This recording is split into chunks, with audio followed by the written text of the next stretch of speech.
আল্লাহ পাক রব্বুল আলামিন ডাক দিয়ে বলে, নবী আপনাকে এমন এক সময় আমি পাঠিয়েছি, পুরা মক্কার মধ্যে একজনও মুসলমান নাই, একমাত্র আপনিই হলো মুসলমান। পুরা মক্কার মধ্যে মুসলমানদের একজন মোহাব্বতের মানুষ নাই, এমন একটা মুহূর্তে আপনাকে আমি দুনিয়ার মধ্যে প্রেরণ করলাম। আপনি দুনিয়ার মধ্যে আসার আগে আপনার বাবা আব্দুল্লাহকে আমি ডাক দিলাম, অন্ধকার কবরে চলে গেল, আপনার মতো এতিম আর দুনিয়ায় কেউ নাই। আপনি যখন বড় হইতেছিলেন, বড় হওয়ার আগ মুহূর্তে আপনার মা আমেনাকেও আমি ডাক দিলাম, এই দুনিয়ার মধ্যে আপনার কেউ নাই, আপনাকে আমি একটু আপনার দাদা আব্দুল মুত্তালিবের কাছে রাখলাম। আব্দুল মুত্তালিবের কাছে যখন রাখি, আপনি বুঝ সম্পন্ন হওয়ার আগে আব্দুল মুত্তালিবকেও আমি ডাক দিলাম, আপনার আদর করার মতো আর কেউ থাকলো না। আব্দুল মুত্তালিব যখন মারা যাবে, নবীকে ডাক দিয়ে বলতেছে, ও নবী আমি তো দুনিয়া থেকে চলে যাব ঠিকই, আপনাকে কে দেখবে? তখন ডাক দিয়ে বলতেছে, আও দাদা আপনি তো চলে যাবেন, আমাকে কারোর কাছে একটু রেখে যা। তখন বলতেছে, আচ্ছা আবু তালেবকে ডাক দাও, তোমার চাচা যদিও ইমানদার নয়, কিন্তু চাচা তো তোমাকে কোনোদিন ভুলতে পারবে না, তোমাকে দেখে শুনেই রাখবে। আরে চাচা যখন নবীকে সব সময় দেখে শুনে রাখে, বড় ইতিহাস বলার বেশি সময় নাই, টাইমও কম, সময়ও কম। চাচার কাছে যখন থাকতে লাগলেন, বিভিন্ন জায়গায় ইসলামের দাওয়াত বিভিন্নভাবে ছড়াইতে থাকলেন। এক পর্যায়ে মক্কার সমস্ত মুশরিকরা, কাফেররা দেখলো, এইভাবে যদি মুহাম্মদ সব জায়গায় ইসলামের দাওয়াত ছড়াইতে থাকে, তাহলে তো আমাদের সব কিছুই শেষ হয়ে যাবে। আমরা যে মূর্তির পূজা করি, মূর্তির পূজা আমাদের বাদ দিতে হবে, সব কিছুই বাদ পড়ে যাবে। এ মুহাম্মদ, তুমি যে দুনিয়ার মধ্যে আছো, তোমাকে তো আমরা আল আমিন উপাধি দিলাম। আমরা যে মূর্তি পূজা করি, যে মাবুদকে আমরা ডাকি, যে মাটি দিয়ে মূর্তি বানাই, তার ইবাদত করি, আজকে তুমি তার বিরোধিতা শুরু করে দিলা। ও মুহাম্মদ, তোমার কোনো জায়গা নাই। তোমার যে চাচা আছে, চাচাও কিন্তু তোমাকে বাঁচাইতে পারবে না। তোমাকে আমরা অবশ্যই হত্যা করে ফেলবো। একদিন আবু জাহেল ডাক দিয়ে বলতেছে, ও মক্কার কুরাইশরা, এই মুহাম্মদ তো আমাদের কথা শুনবে না। আরে মুহাম্মদ দেখ, মসজিদের মধ্যে নামাজ পড়ে, কে আছো অমুক গোত্রের মধ্যে যাইয়া উটের পচা নাড়ি বুড়ি এনে মুহাম্মাদের মাথার উপর রাখবে। মুহাম্মাদুর রাসূলুল্লাহ সাল্লাল্লাহু আলাইহি ওয়াসাল্লাম নামাজের মধ্যে শামিল। যখন সিজদায় গেছে, আরে মক্কার কুরাইশ ওই গোত্র থেকে নাড়ি বুড়ি এনে মুহাম্মাদের মাথার উপর রাখছে। নবী করিম সাল্লাল্লাহু আলাইহি ওয়াসাল্লাম মাথা উঠাইতে পারে না। অনেক দূর থেকে ফাতেমা রাদিয়াল্লাহু তাআলা আনহা দেখে, আমার বাবার সাথে এরকম অবস্থা করতেছে। ফাতেমা রাদিয়াল্লাহু তাআলা আনহা দৌড়ায় আইসা কুরাইশদের দিকে তাকাইয়া বলে, কুরাইশরা, আমার বাবাকে চিনলি না? চিনবি একদিন, যেদিন তোদের কোনো এই দুনিয়ায় জায়গা থাকবে না। নবীজি ফাতেমাকে ডাক দিয়া বলো, মা তুমি কান্দো না, এই মক্কার কুরাইশরা বোঝে না আমি যে আল্লাহ প্রদত্ত একজন রাসূল। এই মক্কার কুরাইশরা যদি জানতো বুঝতো, আমার এই মাথার উপর পচা নাড়ি বুড়ি রাখতে পারতো না। ও ফাতেমা, তুমি কখনো খবরদার তাদের উপর বদদুয়া দিও না। আমি মুহাম্মদ আজকে কষ্ট করছি, দিদা কি হয়েছে? একদিন আমি বিজয়ী হব, এই মক্কার কুরাইশরা কিন্তু হেরে যাবে। একদিন এই কুরাইশরা জাহান্নামে চলে যাবে, আমি মুহাম্মদ জান্নাতে চলে যাব। আরে মুহাম্মাদুর রাসূলুল্লাহ সাল্লাল্লাহু আলাইহি ওয়াসাল্লাম দুনিয়ায় আসছেন কষ্টের মধ্য দিয়া, দুনিয়া থেকে বিদায় নিয়েছেন কষ্টের মধ্য দিয়া। ইতিহাস অনেক বড় লম্বা। মুহাম্মাদুর রাসূলুল্লাহ সাল্লাল্লাহু আলাইহি ওয়াসাল্লাম যখন বিভিন্ন জায়গায় ইসলামের দাওয়াত দিতে লাগলেন, আবু বকর, ওমর, উসমান, আলী রাদিয়াল্লাহু আনহুম যখন ইনারা ইসলামের পক্ষে চলে আসলো, মক্কার সমস্ত মানুষরা তখন দেখলো এই মুহাম্মদ যদি এইভাবে ইসলামের দাওয়াত দিতে থাকে, পুরা মক্কার মানুষ মুসলমান হয়ে যাবে, মুসলিম হয়ে যাবে, ইমানদার হয়ে যাবে। এই মুহাম্মদকে দুনিয়ায় রাখা যাবে না। সমস্ত মক্কার বড় বড় কুরাইশরা এক জায়গায় হইয়া একটা মিটিংয়ে বসলো।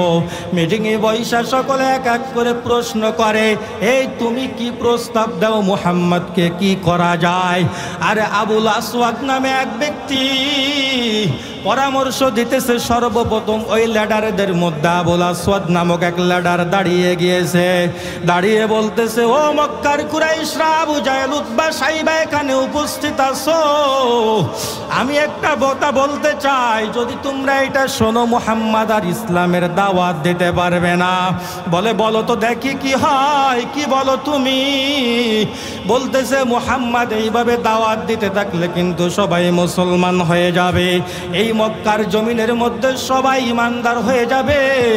আমার একটা পরামর্শ আছে, মুহাম্মদকে এই জমিন থেকে বিতাড়িত করে দাও, মুহাম্মদকে এই মক্কা থেকে বিতাড়িত করে দাও, মুহাম্মদ যেখানে ইচ্ছা সেখানেই চলে যাক। এদিক দিয়ে আবুল শায়েখ আবুল নজ দাঁড়িয়ে বলতেছে, না না, তোমার এই পরামর্শ মানা যাবে না, সিদ্ধান্ত মানা যাবে না। বলতেছে, তাহলে তুমি বলো কি বলতে চাও? বলতেছে, মুহাম্মদকে এইভাবে দেশান্তর করা যাবে না। মুহাম্মাদুর রাসূলুল্লাহ, সকলে বলি সাল্লাল্লাহু আলাইহি ওয়াসাল্লামকে পায়ের মধ্যে শিকল দিয়া, হাতের মধ্যে শিকল দিয়া বন্দী করে রাখতে হবে, যেন মুহাম্মদ কোনোভাবে ইসলামের দাওয়াত না দিতে পারে। বলে, আচ্ছা ঠিক আছে, তোমার সিদ্ধান্ত আমরা একটু শুনলাম। এই আবুল বুখতারি, তুমি একটু বলো তো তোমার কি পরামর্শ আছে? আবুল বুখতারি ডাক দিয়ে কয়, আবু জাহেল, আমার একটি পরামর্শ আছে। এই মুহাম্মদকে যদি দেশান্তর করা হয়, অন্য দেশের মধ্যে গিয়ে মুহাম্মদ ইসলামের দাওয়াত দেবে। এই মুহাম্মদকে যদি শিকল দিয়া পায়ের মধ্যে, হাতের মধ্যে শিকল দিয়া জেলখানার মধ্যে বন্দী করা হয়, মুহাম্মদের যে সাথীরা আছে, আবু বকর, উসমান, হযরত আলী রাদিয়াল্লাহু আনহুম, এই সমস্ত বড় বড় লিডাররা এসে মুহাম্মদকে জেলের তালা ভেঙে নিয়ে চলে যাবে। আবুল বুখতারি বলতেছে, না না, তোমাদের পরামর্শ শুনলে আমাদের চলবে না। ও আবু জাহেল, তুমি তো এই মক্কার বড় কুরাইশ সরদার, তুমি একটু দাঁড়াও, তোমার সিদ্ধান্ত আমরা একটু মানতে পারি কিনা। আবু জাহেল ডাক দিয়া বলতেছে, তাহলে শুনো, এই মুহাম্মদকে জেলেও বন্দী করা যাবে না, মুহাম্মদকে দেশান্তর করা যাবে না। আমি আবু জাহেল বলি, মুহাম্মদকে জবাই করে হত্যা করতে হবে। সকলে বলি নাউজুবিল্লাহ। মক্কার সমস্ত বড় বড় লিডাররা আবু জাহেলকে বলতেছে, আচ্ছা ঠিক আছে, আপনি ভালো সিদ্ধান্ত দিয়েছেন, তাহলে এর জন্য তো যদি আমরা মুহাম্মদকে এইভাবে যদি হত্যা করি তাহলে অমুক অমুক গোত্র নজদ গোত্র বিভিন্ন গোত্ররা আমাদের উপর চাপ প্রয়োগ করবে যে মুহাম্মদ তো একজন ভালো মানুষ ছিল, তোমরা কেন মারলা? তাই এভাবে করা যাবে না। আবু জাহেল বলতেছে ঠিক আছে, মক্কার যে সমস্ত গোত্র আছে এক এক গোত্রের এক একজন সর্দার, আমরা ওই সমস্ত সর্দারদেরকে নিয়ে মুহাম্মাদের হুজরা ঘেরাও করব, মুহাম্মাদের যে ঘরে ওই ঘরটা আমরা ঘেরাও করে ফেলবো। আবু জাহেলের সিদ্ধান্ত অনুযায়ী সবাই একদিন রাত্রে মুহাম্মাদুর রাসূলুল্লাহ, সকলে বলি সাল্লাল্লাহু আলাইহি ওয়াসাল্লামের ঘর ঘেরাও করে ফেললো। নবী করিম সাল্লাল্লাহু আলাইহি ওয়াসাল্লাম আবু বকরকে ডাক দিয়ে বলতেছে, আবু বকর, এই ঘেরাও করার 4 মাস আগে আবু বকরকে একদিন বলছিল, আবু বকর, যে জমিনে আমার জন্ম, যে জমিনে আমার বাবার কবর, যে জমিনে আমার মায়ের কবর, আবু বকর, এই জমিনে মনে হয় আমার আর থাকা হবে না। এই মক্কার কুরাইশরা মনে হয় আমাকে আর এই জমিনে থাকতে দিবে না। আবু বকর রাদিয়াল্লাহু তাআলা আনহু বাড়িতে যাইয়া কে ডাক দিয়ে বলছে, স্ত্রী, আমার নবী আমাকে শুনাইলো আমার নবী নাকি এই মক্কায় আর থাকতে পারবে না। ওই স্ত্রী আমার নবী কোন সময় মনে হয় আমার বাড়িতে ছুটে আসবে। আবু বকরের মেয়ে আসমাকে বলতেছে, ও মেয়ে, আমার নবী মনে হয় আর মক্কার জমিনে থাকতে পারবে না। আবু বকর রাদিয়াল্লাহু তাআলা আনহু 4 মাস ধইরা ঘোড়াকে, 2টা ঘোড়াকে নবীজির জন্য প্রস্তুত করে রাখছে। প্রতিদিন সকাল বেলায় ঘোড়াকে বাবলার পাতা খাওয়াইয়া খাওয়াইয়া শক্তিশালী করতেছে।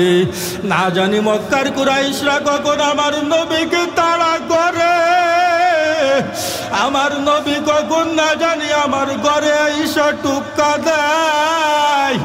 আমার নবীর জন্য আমি আমার ঘোড়াকে প্রস্তুত কইরা রাখছি। হঠাৎ এই দিনটা চলে আসলো, মক্কার সমস্ত কুরাইশরা নবীজির ঘর ঘেরাও করে ফেললো। নবীজির ঘর ঘেরাও কইরা ফেলা মক্কার আবু জাহেল, উতবা, সাইবা, উমাইয়া বিন খালফ সব রাজা বাদশারা বলতেছে, মুহাম্মদ এই ঘরের মধ্যে আছে, মুহাম্মদকে আজকে জবাই করতে হবে। রাত্রবেলা এদিক দিয়ে আল্লাহ পাক রব্বুল আলামিন বলতেছে, ও মুহাম্মদ, وَإِذْ يَمْكُرُ بِكَ الَّذِينَ كَفَرُوا يُثْبِتُوكَ أَوْ يَقْتُلُوكَ أَوْ يُخْرِجُوكَ وَيَمْكُرُونَ وَيَمْكُرُ اللَّهُ وَاللَّهُ خَيْرُ الْمَاكِرِينَ। আল্লাহ পাক রব্বুল আলামিন নবীকে ডাক দিয়ে বলেন, নবী, মক্কার সমস্ত কুরাইশরা যদি আপনার গাও ঘেরাও করে, আমি নবী, আমি আল্লাহ পাক রব্বুল আলামিন বলতেছি, ইয়ামকুরু বিকাল্লাযীনা ইউসবিতুকা আও ইয়াকতুলুক, তারা যদি আপনাকে আটকাইতে চায়, ইয়াকতুলুকা, আপনাকে যদি হত্যা করতে চায়, আও ইউখরিজুকা, আপনাকে যদি দেশান্তর করতে চায়, ওয়ায়ামকুরুনা ওয়ায়ামকুরুল্লাহ, তারা যতই কৌশল করুক না কেন, আমি আল্লাহর কৌশল হলো সব থেকে বড় কৌশল। আল্লাহ পাক রব্বুল আলামিন ডাক দিয়ে বলে, নবী, যতই কৌশল করুক না কেন আপনাকে কিন্তু ধরে রাখতে পারবে না। দেখেন কত বড় একটা পরিস্থিতি। আল্লাহ পাক রব্বুল আলামিন ডাক দিয়ে বলে, নবী, আপনার সামনে দেখেন বালু আছে, বালুটা হাতের মধ্যে নিয়া ওই মক্কার বড় বড় কুরাইশদের মুখের মধ্যে মেরে দাও। যখন মক্কার কুরাইশদের মুখের মধ্যে মেরে দিয়েছে, আল্লাহ পাক রব্বুল আলামিন বলে, আয়াতটা তেলাওয়াত করো আর মারো। ওয়াজআলনা মিন বাইনি আইদিহিম সাদ্দাও ওয়া মিন খালফিহিম সাদ্দান ফাগশাইনাহুম ফাহুম লা ইউবসিরুন।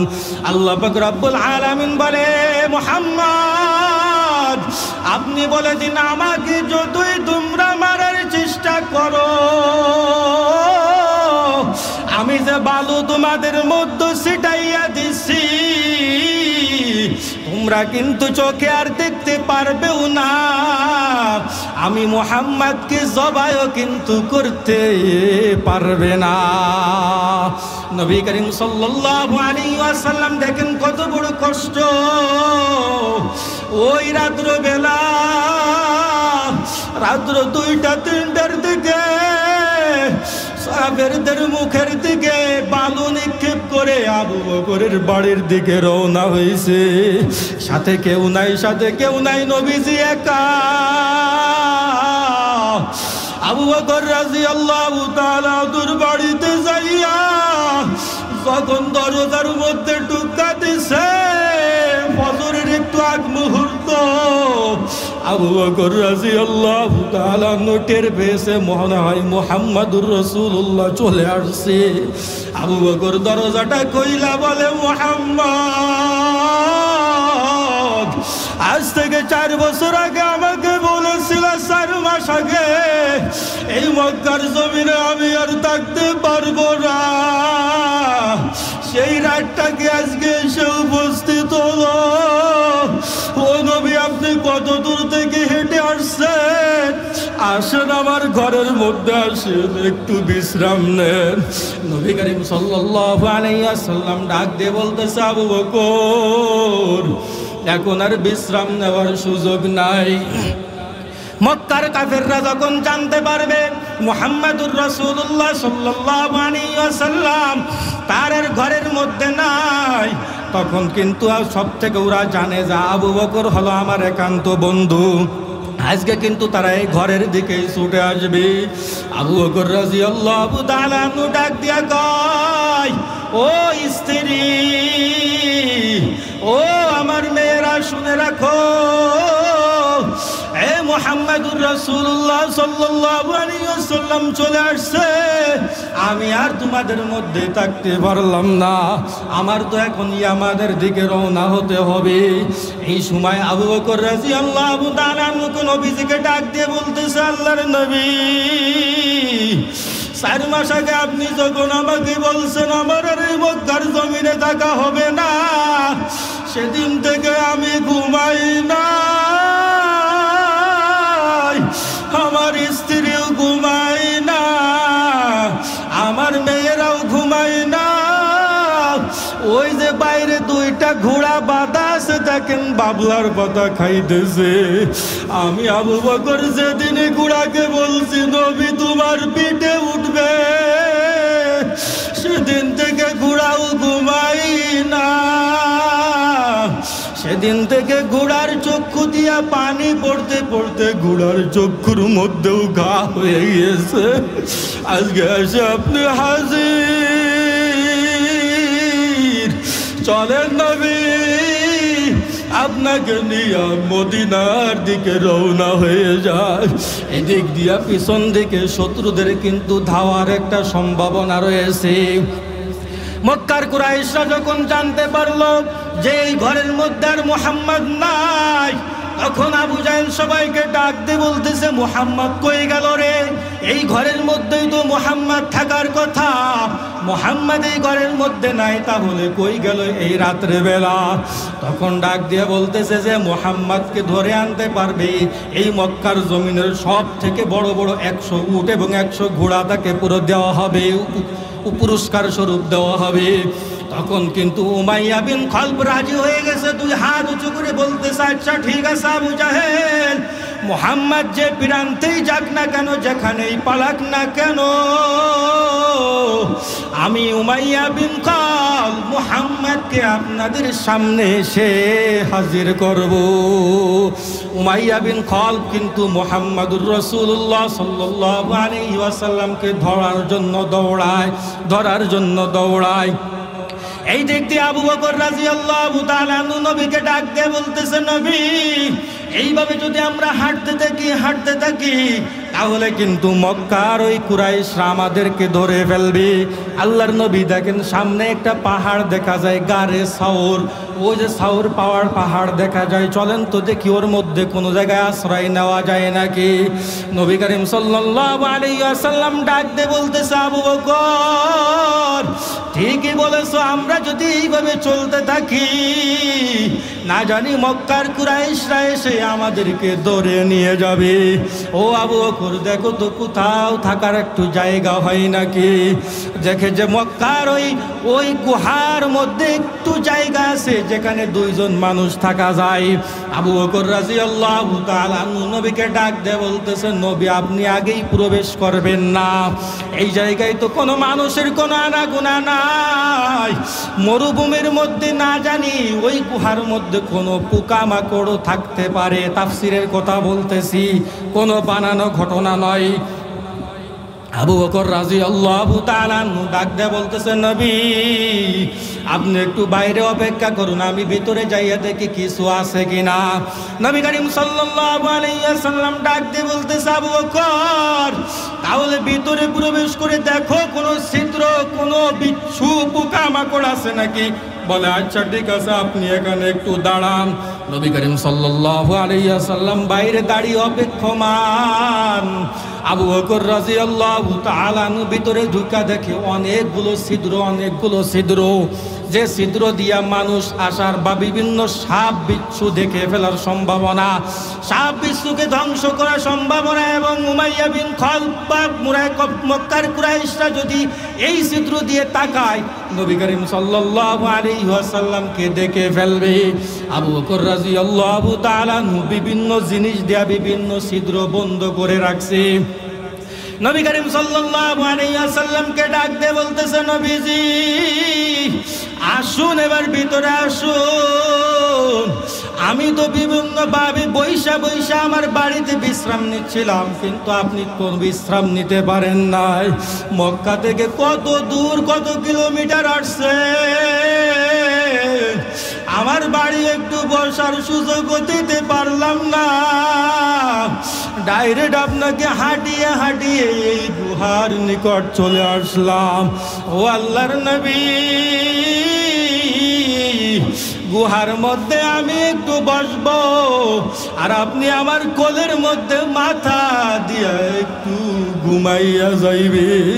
নবী করিম সাল্লাল্লাহু আলাইহি ওয়াসাল্লাম গুহার মধ্যে ঢুইকা দেখে আবু বকর রাদিয়াল্লাহু তাআলা গুহার সমস্ত ছিদ্রগুলো বন্ধ করে দিছে, কিন্তু দুইটা ছিদ্র বন্ধ করার মতো কিছুই নাই। আবু বকর রাদিয়াল্লাহু তাআলা স্বয়ং পায়ের গোড়ালি দিয়া দুইটা ছিদ্রের মধ্যে পা দিয়া শুয়ে আছে, আর নবী করিম সাল্লাল্লাহু আলাইহি ওয়াসাল্লাম আবু বকরের মাথার উপর মাথা দিয়া শুয়ে আছে। নবীজি বলতেছে, ও শ্বশুর আব্বা, ও আবু বকর, আমি তো পুরো মক্কা থেকে হাঁটতে ক্লান্ত, আমি একটু ঘুমিয়ে যাই, আপনি একটু দেখেন মক্কার কোন কুরাইশরা যেন আমাদেরকে দেখে না ফেলে। নবী করিম সাল্লাল্লাহু আলাইহি ওয়াসাল্লাম আবু বকরের কোলের মধ্যে মাথা দিয়া ঘুমিয়ে গেছে। এই দিক দিয়া আবু বকর রাদিয়াল্লাহু তাআলা আনহুর পায়ের মধ্যে একটি সাপে দংশন করছে। তাফসীরের কথা কিন্তু বলতেছি, আবু বকর রাদিয়াল্লাহু তাআলা আনহুর পায়ের মধ্যে যখনই দংশন করছে, আবু বকর রাদিয়াল্লাহু তাআলা তো সুন্দর মানুষের চেহারাটা সবুজ বর্ণ হয়ে গেছে, কারণ সাপে যখন মানুষকে কাটে তখন কিন্তু মুখ চেহারা সবুজ বর্ণ হয়ে যায়। এদিক দিয়ে আর সহ্য করতে পারে না, আবু বকর ডাক দিয়া বলতেছে, নবীজি মক্কা থেকে অনেক কষ্ট করে আসছে, এইমাত্র ঘুমাইতে পারলো না, আমি আবু বকর যদি নবীকে ডাক দেয় আমার নবী তো কষ্ট পাবে, কিছু বলতেও পারবে না, কষ্ট কিন্তু ঠিকই পাবে।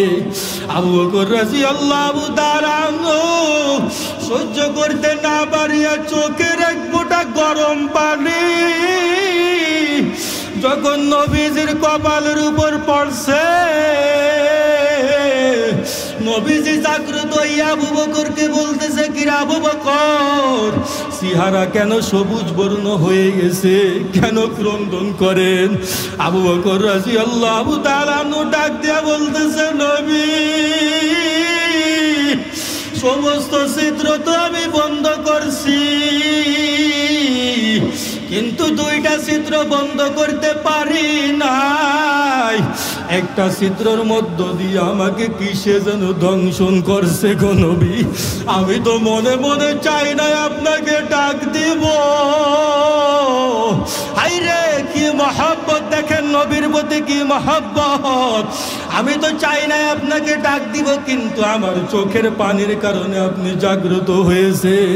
নবীজি ডাক দিয়া বলে, আবু বকর কোথায় দংশন করছে দেখি তো, একটু দেখাও। আবু বকর রাদিয়াল্লাহু তাআলা পা উঁচু করে দেখায়, এই জায়গায় আমাকে সাপে দংশন করছে। নবী করিম সাল্লাল্লাহু আলাইহি ওয়াসাল্লাম ডাক দিয়া বলতেছে, আবু বকর পাটা একটু সামনের দিকে নিয়ে আসো।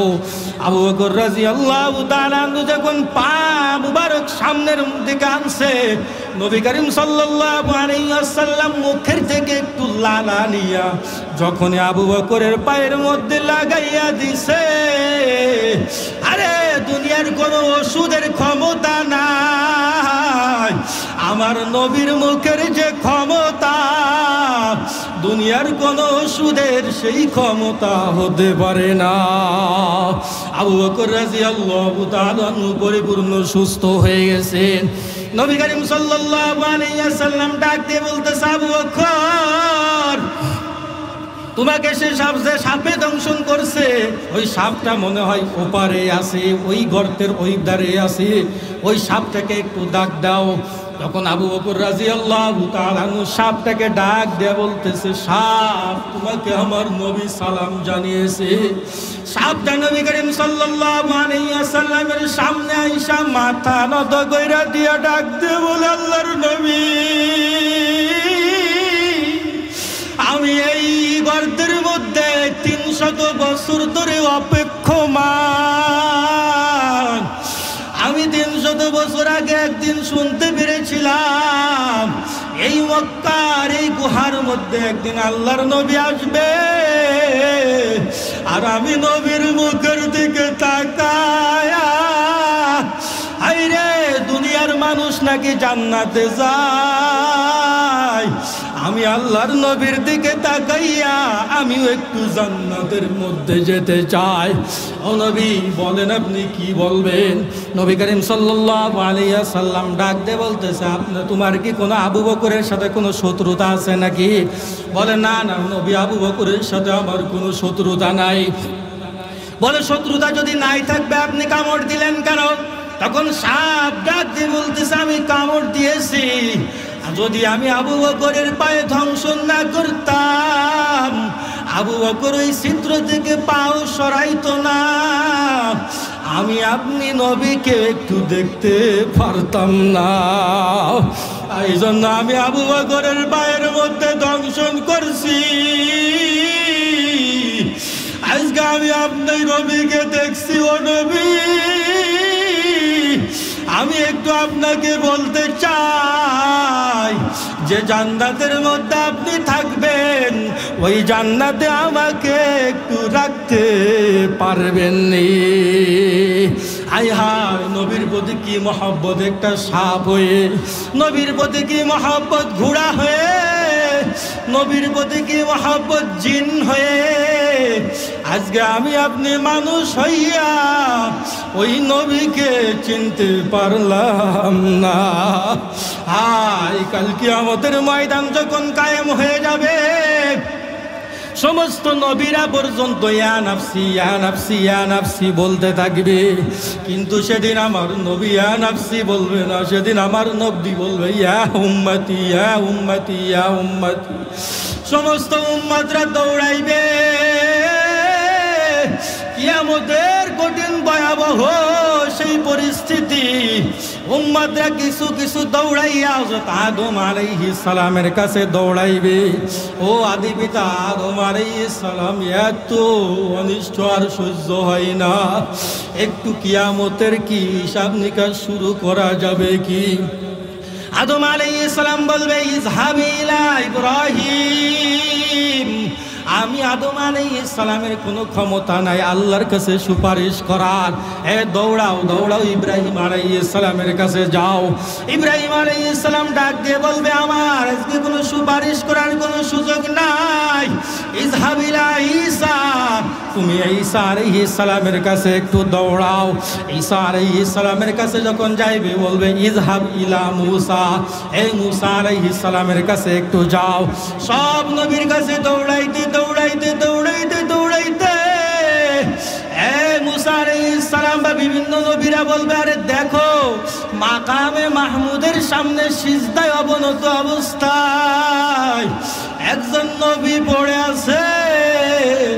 ওই নবীর কাছে যাইয়া যদি একটু বলতে পারো রে, ওই নবী যদি আল্লাহর কাছে সুপারিশ করে, মানজাল্লাযী ইয়াশফাউ ইনদাহু ইল্লা বিইজনি, কাল কিয়ামতের ময়দানে কাউকে সুপারিশের অনুমতি দেওয়া হবে না, একমাত্র অনুমতি দেওয়া হবে আমি নবীকে। নবী করিম সাল্লাল্লাহু আলাইহি ওয়াসাল্লাম মাকামে মাহমুদের সামনে সিজদারত অবস্থায় আছে।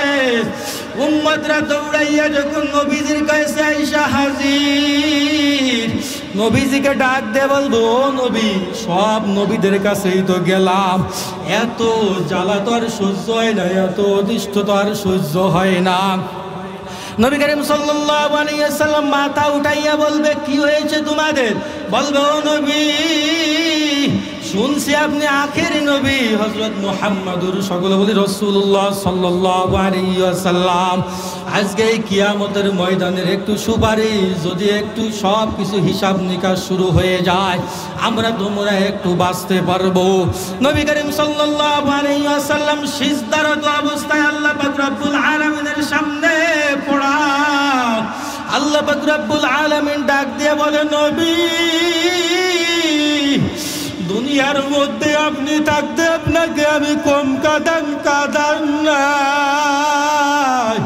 দুনিয়ার মধ্যে থাকতে আপনি আবু জাহেলের কাছে গেছেন, আবু জাহেল আপনার গলার মধ্যে রশি দিয়ে আপনাকে হেক্সা টান মারছে।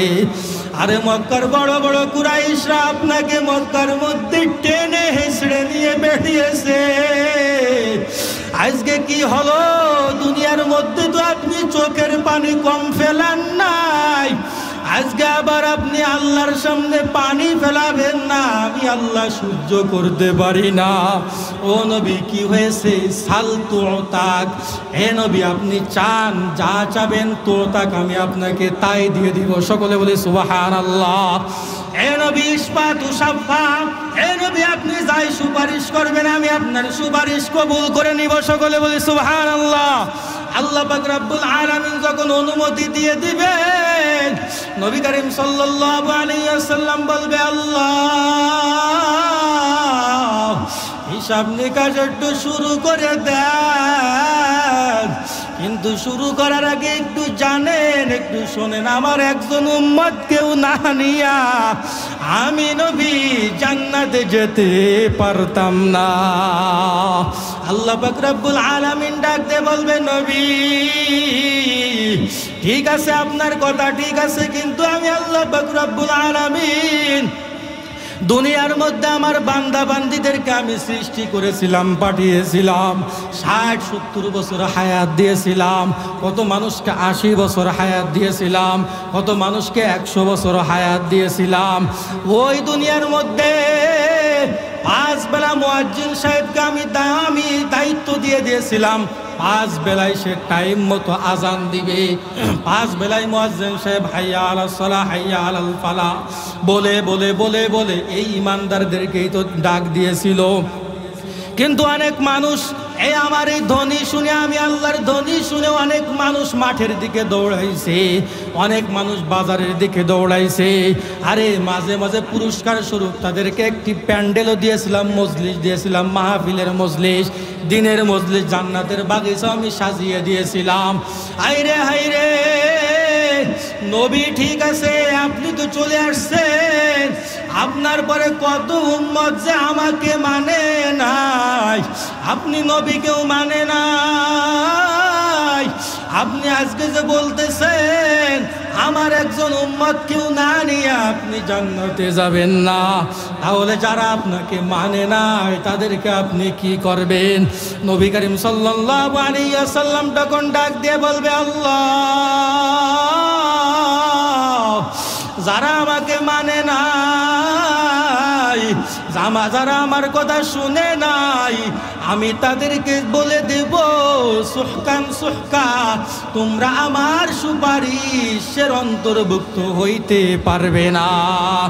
এ বাহাদুর এলাকার মানুষ, কোন দুনিয়ার পিছনে আসছো রে বাবা, কোন দুনিয়ার পিছনে পড়ছো? আজকে বাবা মায়ের ভালোবাসার কারণে, প্রেমিকের ভালোবাসার কারণে আমি আল্লাহকে ভুলে গিয়েছো। আমার আল্লাহকে একবারও ডাক দেও না, আমার আল্লাহকে দিনে একবারও স্মরণ করো না রে মানুষ।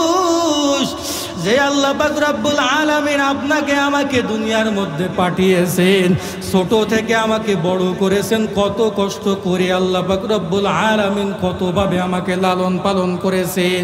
যখন মায়ের গর্ভে ছিলাম তখন আমি কিন্তু নিঃশ্বাস ছাড়ার কোনো জায়গা ছিল না। মায়ের গর্ভে যখন ছিলাম তখন খাবারের ব্যবস্থা আল্লাহ পাক রব্বুল আলামিন করে দিয়েছিলেন। কাল কিয়ামতের ময়দানে আল্লাহ পাক রব্বুল আলামিন ডাক দিয়া বলবে, ও উম্মতে মুহাম্মাদি, দুনিয়ার মধ্যে তোমাকে কত নিয়ামত আমি দিয়েছিলাম, নাজ নিয়ামতের মধ্যে ডুবিয়ে রেখেছিলাম।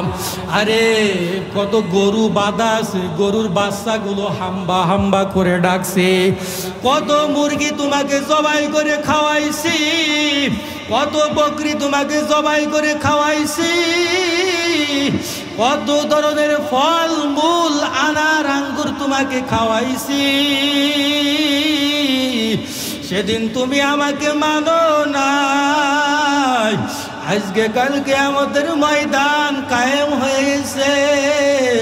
ওয়াউজিআল কিতাবু ফাতারাল মুজরিমিনা মুশফিকিনা মিম্মা ফিহি ওয়া ইয়াকুলুনা ইয়া ওয়াইলাতানা মা লিহাযাল কিতাব লা ইউগাদিরু সগীরাতাও ওয়ালা কাবীরাতান ইল্লা আহসাহা ওয়া ওয়াজাদু মা আমিলু হাযিরা ওয়ালা ইয়াযলিমু রাব্বুকা আহাদা। কাল কিয়ামতের ময়দানে ওয়াউজিআল কিতাব, আমল নামাকে, কারোর আমল নামাকে তার ডান হাতে রাখা হবে। ফাতারাল মুজরিমিনা মুশফিকিনা মিম্মা ফিহি, কারোর আমল নামাকে তার বাম হাতের মধ্যে রাখা হবে। এবং মুজরিম যারা অপরাধী এবং ভাগ্যবান সবাই হাতের দিকে তাকিয়ে থাকবে। হায়, কার ডান হাতে যারা আমল নামা যাবে সে তো সৌভাগ্যবান, বাম হাতে যারা আমল নামা সে তো দুর্ভাগা। আল্লাহ পাক রব্বুল আলামিন বলবে, আমি দুইটা শ্রেণী বানিয়ে দিব। ওয়াউজিআল কিতাবু ফাতারাল মুজরিমিনা মুশফিকিনা মিম্মা ফিহি, এক দলের হাতে আমি ডান হাতের মধ্যে আমল নামা দিয়ে দিব, আর এক দলের বাম হাতের মধ্যে আমল নামা দিয়ে দিব। আরে মুজরিমরা সেদিন আমল নামার দিকে তাকাইয়া ডাক দিয়া বলবে, ফাতারাল মুজরিমিনা মুশফিকিন মিম্মা ফিহি ওয়া ইয়াকুলুনা ইয়া ওয়াইলাতানা মা লিহাযাল কিতাব, হায়রে এটা কেমন কিতাব, যে কিতাবের মধ্যে কোনো ছোট ভুল গুনাহ পর্যন্ত বাদ দেয় নাই, কোনো বড় গুনাহও কিন্তু বাদ দেয় নাই। হায়, সেদিন মুজরিমরা আফসোস করে করে করে করে বলতে থাকবে, হায়রে যখন জান্নাতীরা জান্নাতের চারদিক দিয়া দাঁড়িয়ে থাকবে, জান্নাতে যাওয়ার রাস্তার চারদিক দিয়া দাঁড়িয়ে থাকবে, আর জাহান্নামীরা রাস্তার মাঝ দিয়া দৌড়াইতে থাকবে, আরে কাল কিয়ামতের ময়দানে ফুলসিরাত পাড়ি দেওয়া লাগবে। ফুলসিরাত কেমন হবে বলা হয়েছে হাদিসের মধ্যে, তাফসিরের মধ্যে বলা হয়েছে ফুলসিরাত হবে হলো মাথার চুলের সেইটু চিকন। ওই ফুলসিরাতের উপর দিয়া পাড়ি দিতে হবে রে বাবা। কিছু মানুষ যাদের ইমানের পাওয়ার অনেক বেশি, দৌড়াইতে দৌড়াইতে দৌড়াইতে ফুলসিরাত পার হয়ে যাবে। আর যাদের ইমানের পাওয়ার দুর্বল, জুপ করে ফুলসিরাতের নিচেই তলদেশে পড়ে যাবে। আর আল্লাহকে ডাক দিয়া বলবে, মালিক কাল দুনিয়ার ওই দুনিয়ার মধ্যে যদি তুমি আল্লাহকে আমি ডাক দিতাম, আজকে এই ফুলসিরাত আমি পাড়ি দিতে পারতাম। আজকে হাইরে কেমন ধাও ধাও ধাও ধাও করে আগুনের মধ্যে পড়ে গেলাম। আল্লাহ পাক রব্বুল আলামিন বলবে, ও ফেরেশতারা দৌড়াইয়া যা দৌড়াইয়া যা, আজকে ওই বান্দার কোনো ছাড় নাই।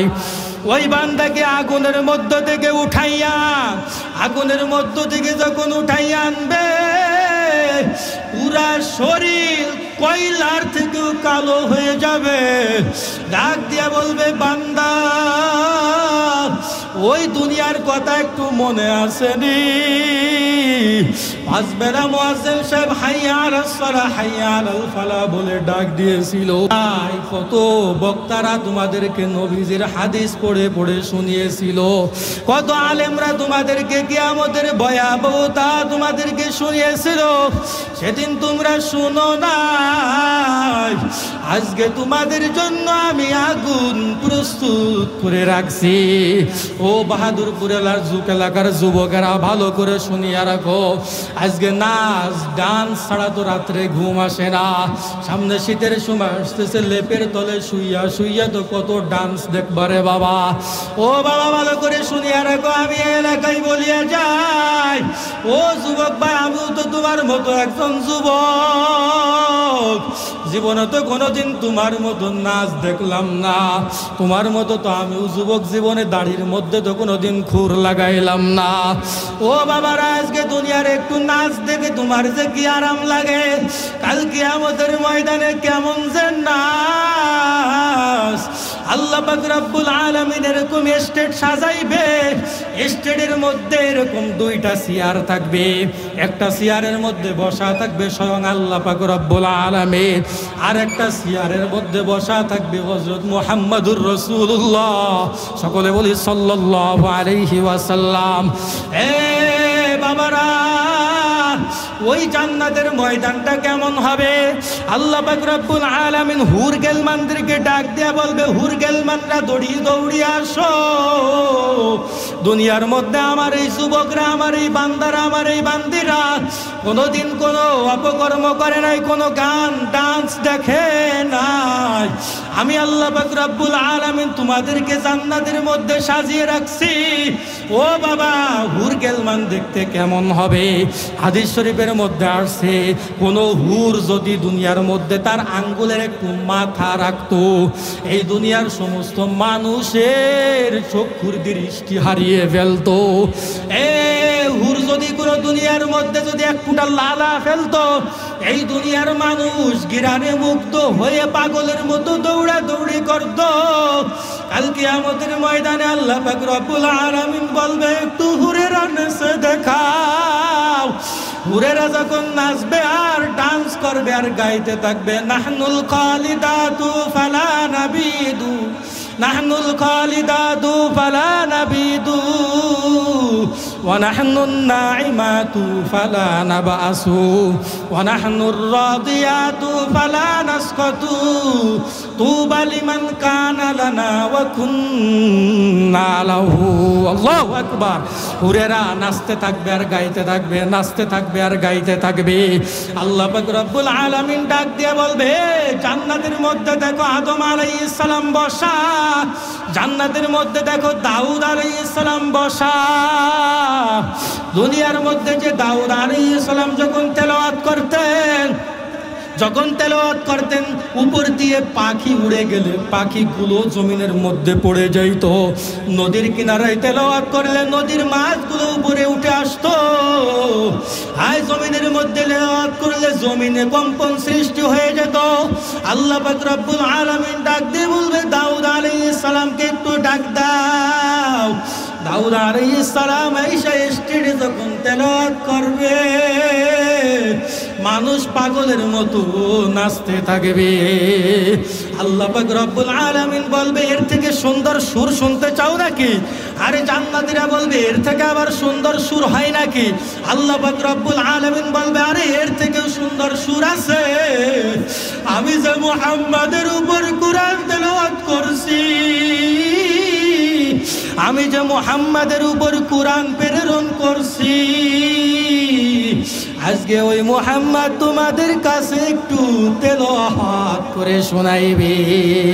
মুহাম্মাদুর রাসূলুল্লাহ সাল্লাল্লাহু আলাইহি ওয়াসাল্লাম যখন তেলাওয়াত শুরু করবে, ইয়াসিন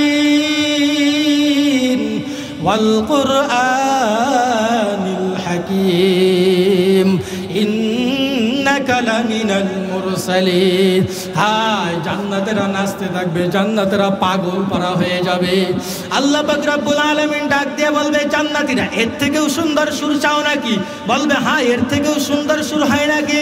আল্লাহ পাক রব্বুল আলামিন বলবে, আরে যে নবীজির তেলাওয়াত শুনে মক্কার আবু জাহেল উতবা সাইবা পর্যন্ত রাত্র বেলায় গোপনে গোপনে তেলাওয়াত করত,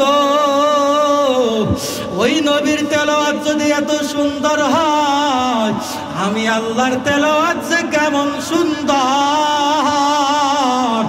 আজকে একটু শোনো জান্নাতীরা কেমন লাগে।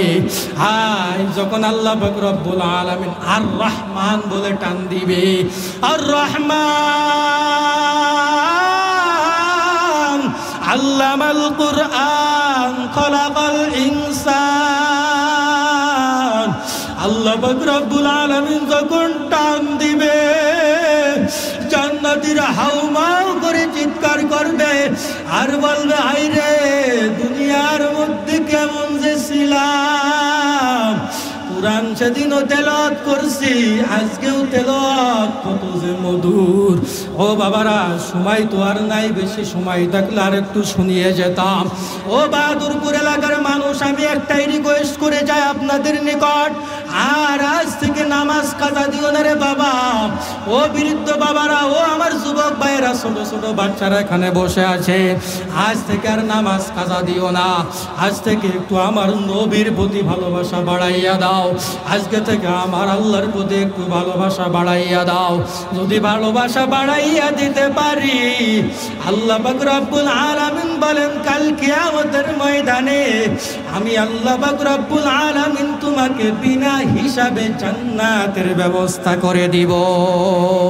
আল্লাহ পাক রব্বুল আলামিন আমাকে এবং আপনাদের সকলকে পরিপূর্ণ